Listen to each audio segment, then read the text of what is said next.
Papa Leone XIV ha saputo, dopo la sua elezione, affacciandosi in piazza San Pietro, trasmettere emozioni? Decisamente sì.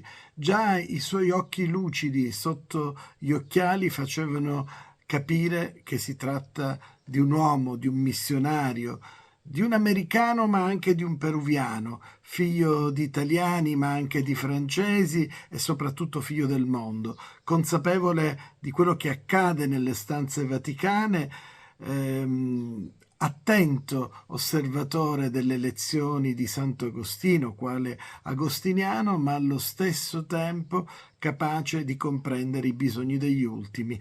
E tutto questo ha provato a comunicarlo nel solco di un'eredità pesantissima lasciata da Papa Francesco.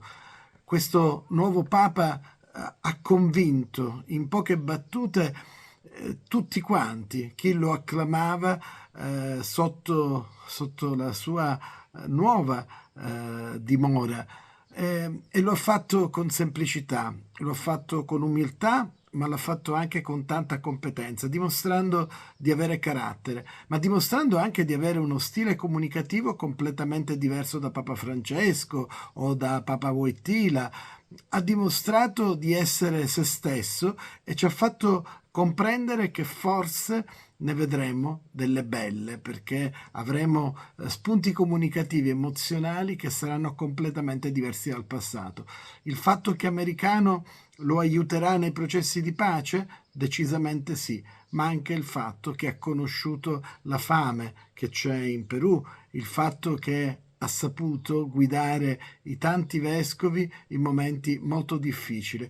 È un papa per il mondo e con il mondo, è un papa che vuole unire la Chiesa, è un papa che lavorerà ogni giorno per la pace, e questo lo ha reso già simpatico e quindi capace di comunicare anche con gli sguardi, anche con le espressioni e anche con un po' di ironia che piaceva tanto a Papa Francesco.